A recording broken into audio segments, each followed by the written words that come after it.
If you are on your journey of trying to fulfill any of your dreams and visions, then you might want to listen to what I've discovered separates people who are disappointed both on the journey of meeting their goals, but also even after becoming that person who have achieved those goals. And what separates those disappointed people from those who are enjoying their journey towards achieving their goals and are happy when they actually achieve them.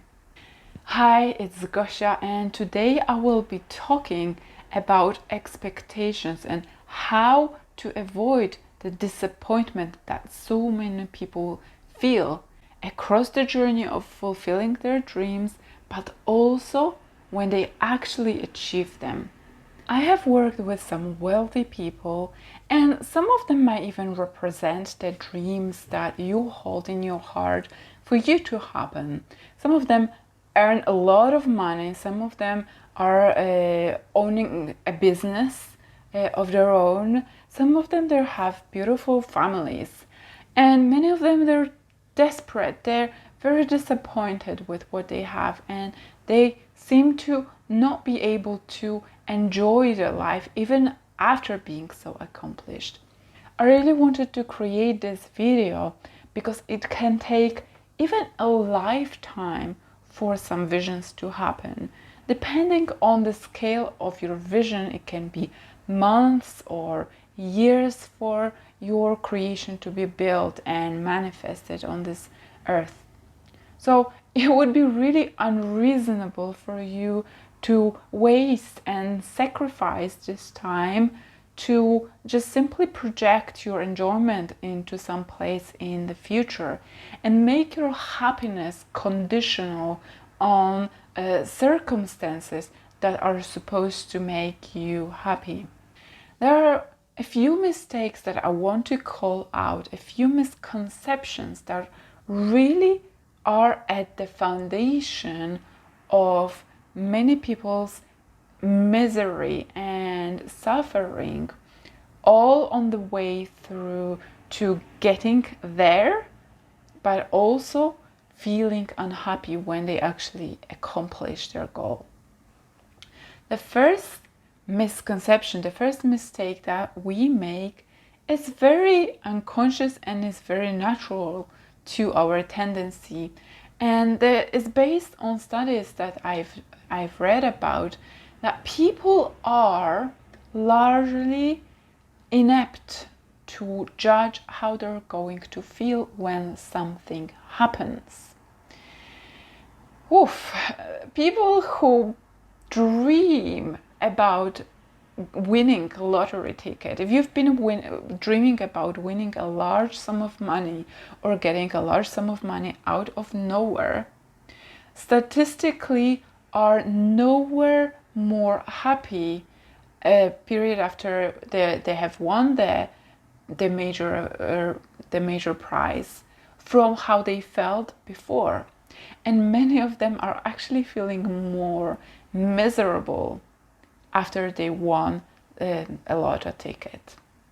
It's quite mind-blowing for all the people that spend a lot of money trying to win that prize and to actually feel unhappy after winning that prize. Could be a number of reasons that explain this, but this is not the topic of this video. I just want to put it out there that the projections of feelings that we place upon the goal or the circumstance that we dream about might not be exactly what you expect from how it's going to make you feel. Because it's never about the material goal in itself. It is always about how it will make you feel. And that takes me to the second mistake and assumptions that is automatic for us. And it is placing the power of our feelings onto the external circumstances. People believe that something will make them feel a certain way. if I meet that person and if I become close to them and make a relationship with them, become a couple or maybe a partner of that person, this will make me feel so happy. Or if I make my business and it's a successful business, this will make me feel free and forever joyous, right? It comes from the assumption that this circumstance will make us feel a certain way.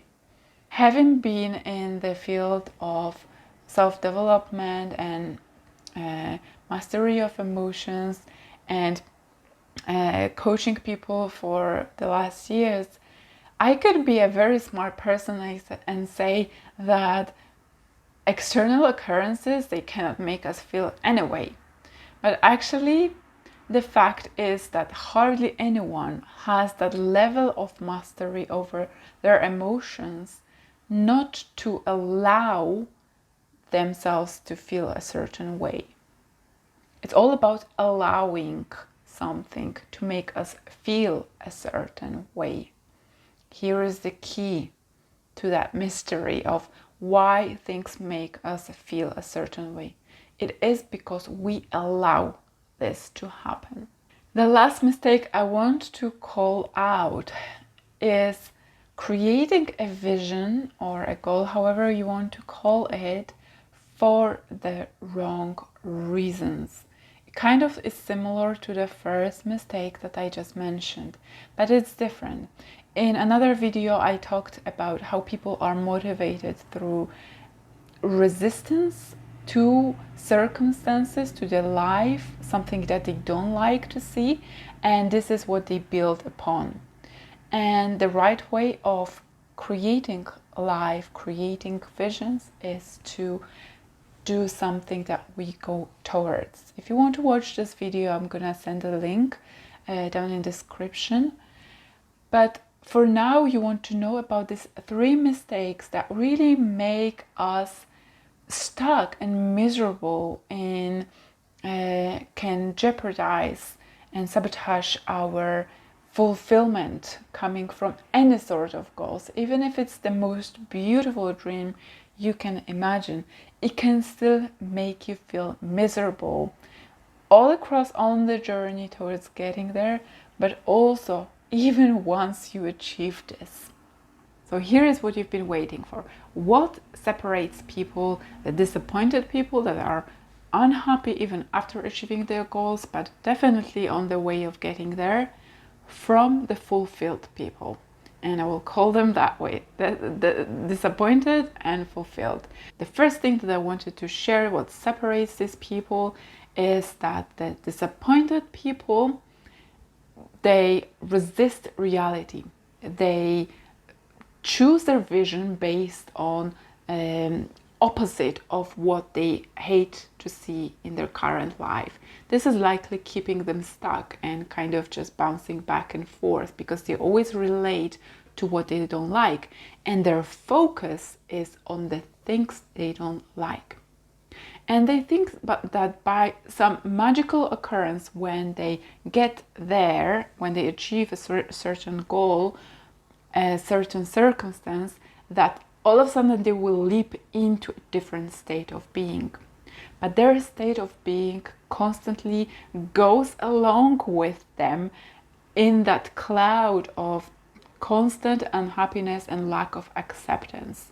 So it is very unlikely that they would find anything different. So this is the state of rejection, judgment, and focus on the circumstances that they don't like. And how is it different from a person that feels happy, feels more accomplished, feels more fulfilled and joyous on the way of getting there?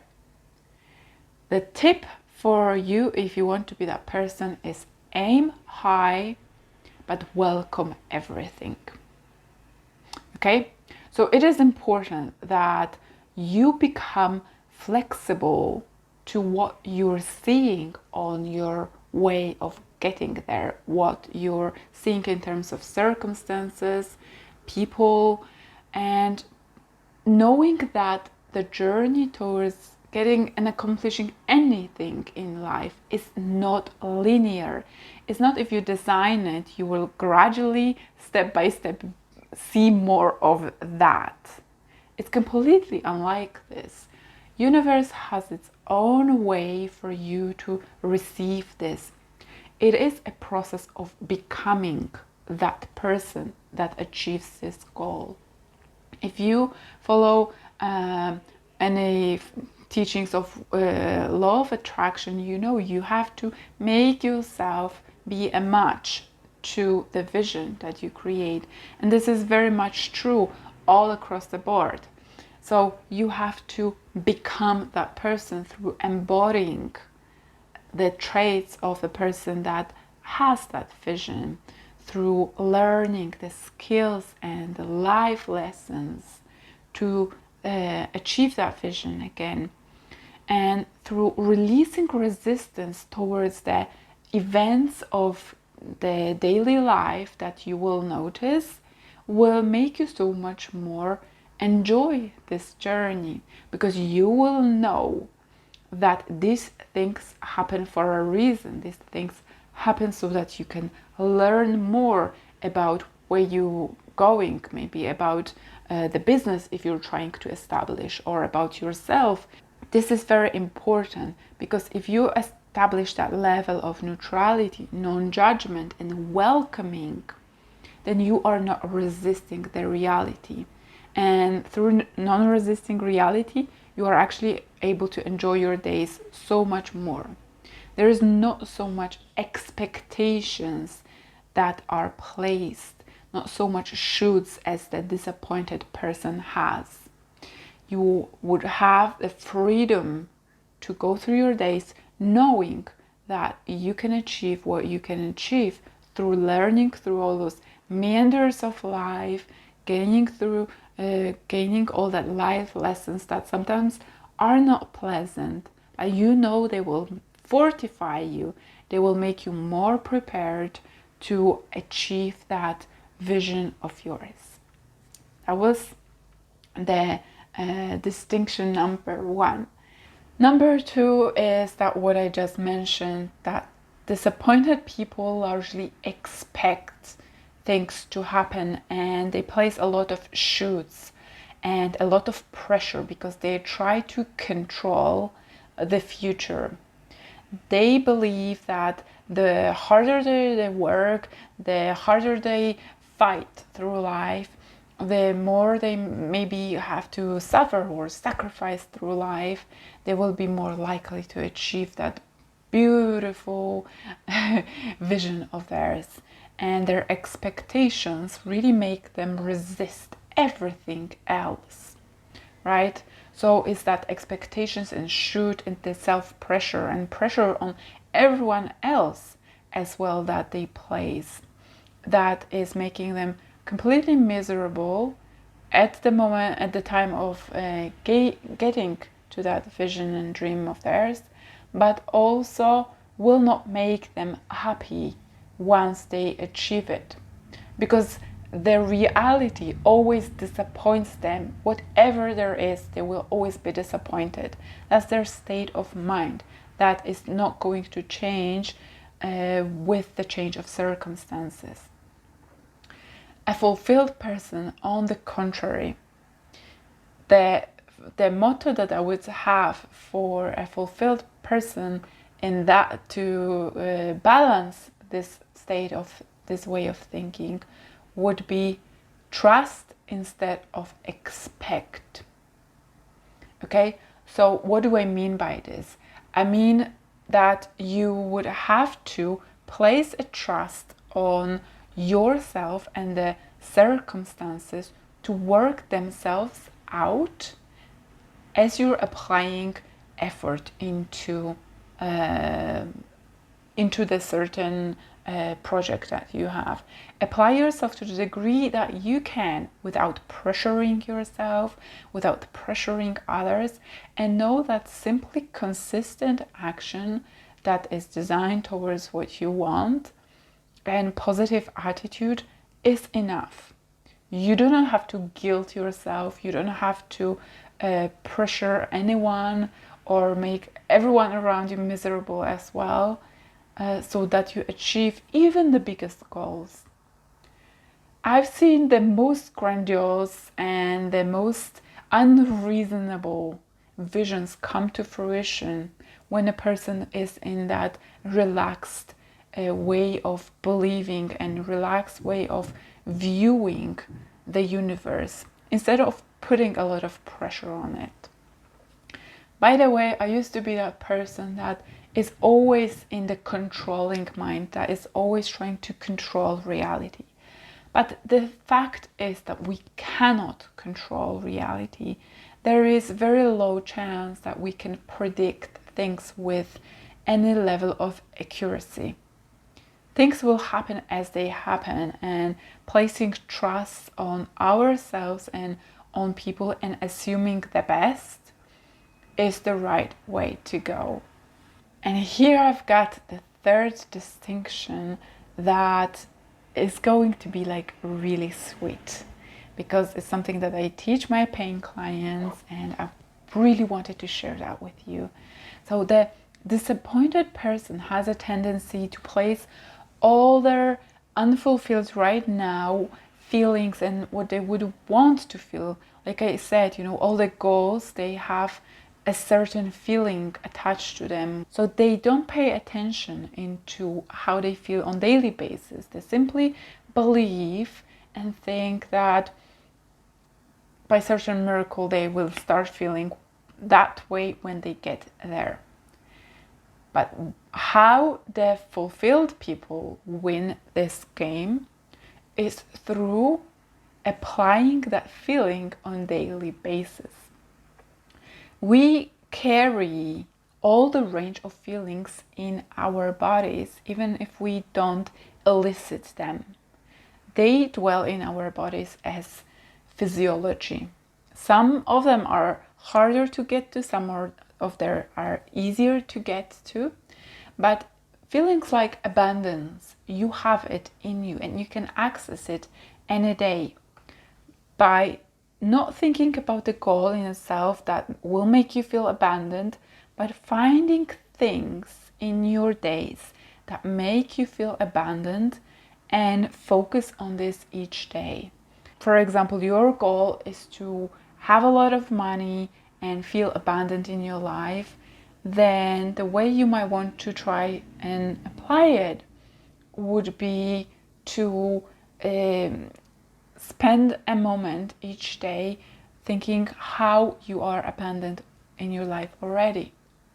So if you go to the store and you buy yourself something small, whatever that is, or even if you're buying food, you buy nice nutritious food and you can appreciate the abundance, the feeling of being able to spend that money on you and really tapping into that emotion, really focusing on this, finding a level of gratitude towards the exact feeling that you're looking to achieve.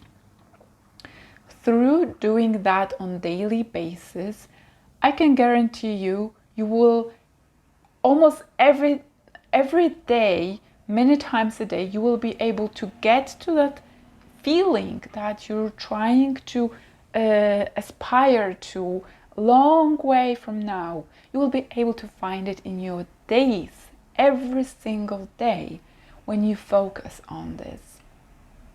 I think it's magical how how we can simply tap into those feelings when we want to, and how so many people don't know about this and they think only certain circumstances can give us those feelings. But those feelings actually live in us, and we can experience them in so many beautiful ways when we simply become creative and focus our attention in those moments and really nurture that feeling, really magnify it in your mind, and really be grateful for what makes you feel that feelings, gives you those emotions. Because this is the key, this is the vibrational key that I'm giving you right now that will make you a match to bringing that vision to you closer, faster, in a better way, and already enjoying it where you are right now. I really hope you enjoyed this video. I really hope it's been plenty of value for you. I put in a lot of work into creating this video, so to make it as condensed and as applicable for you as possible. So your job now is to go and implement those tools. And if you still haven't created your vision in the correct way, if you struggle with it or want to make sure that it's designed with the right reasons in mind and is designed in the way that will support its own creation, go and watch my recent video. I will place the link in the description below and on the end screen of this one. Go and catch me in the next upload. I hope to see you there.